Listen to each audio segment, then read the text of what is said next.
nhất là được quyền chọn thêm là có phải chọn sân khấu nhé. Rồi chọn tay ơi, chọn tay ơi.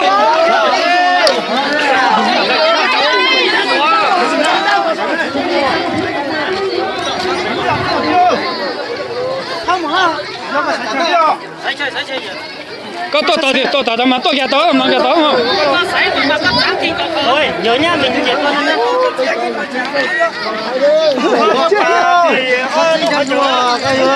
đừng lấy già thôi. Dạ. Dừng lại phát cho tí à. Dạ. Bây giờ tự đợi lâu gió luôn này. Trúng luôn à? Thắng luôn à? Thắng luôn mà. Cân dễ gió đã đẩy một trận nữa. Dễ gió tới đẩy trận nữa.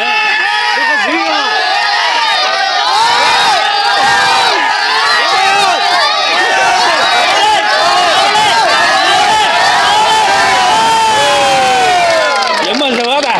Rất luôn mà rửa à?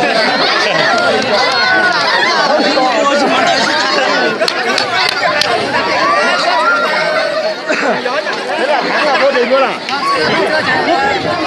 Đâu?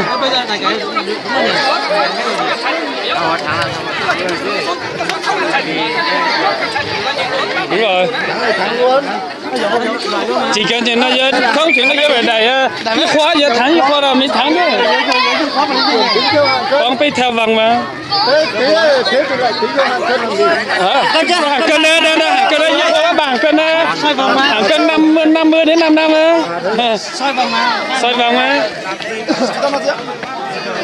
Phải thử giờ thắng như khóa thì mới ăn chắc rồi. Không thắng như khóa thì không ăn chắc được. Nếu thắng như khóa nữa thì ăn chắc.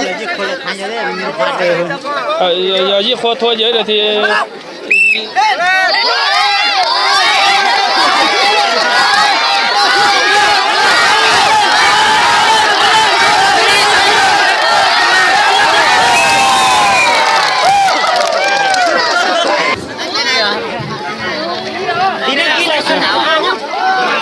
điều khiển được mà. Sai chơi rồi.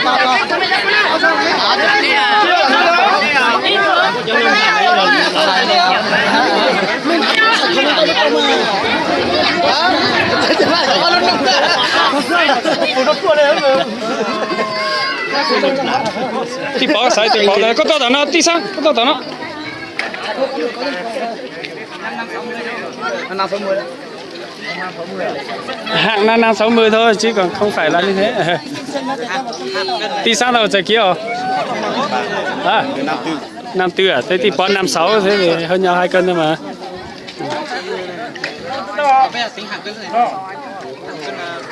Tôi thoát ra xung quanh đó.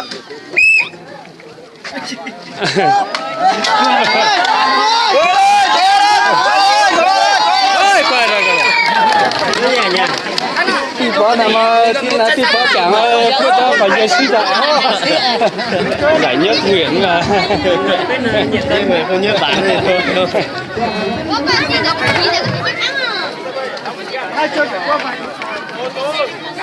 Thì bỏ tháng tuần này là ăn chát rồi gì đó. Cân 560. Tí bỏ mình con 56 rồi tí 54 hơn nhau 2 cân thôi. Đi vào không?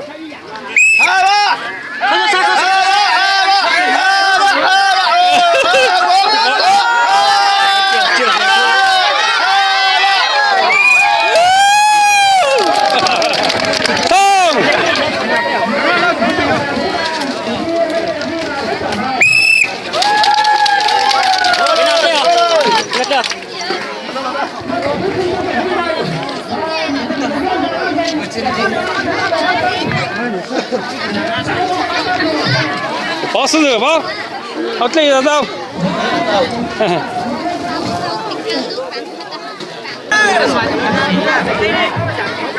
Chơi bên này nha bạn nha. Chơi bên nào? Chửi đó nhưng mà phải kia dân chủ nhất là bây giờ qua cho gì dân chủ ấy như thế này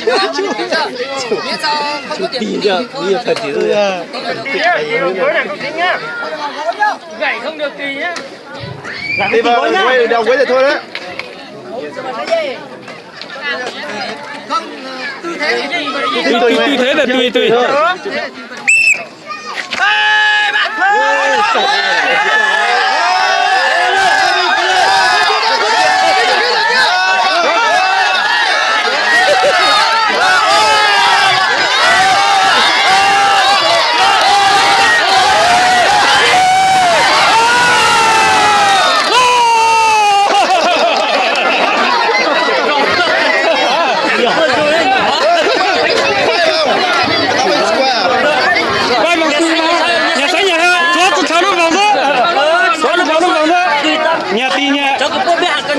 vòng quanh cái vòng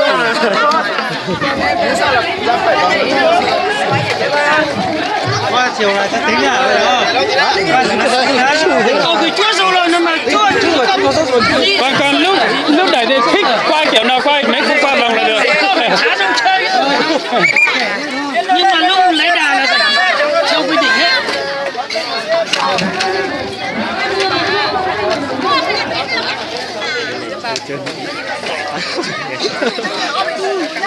số nhá. Được chưa? Bây giờ tập qua chưa?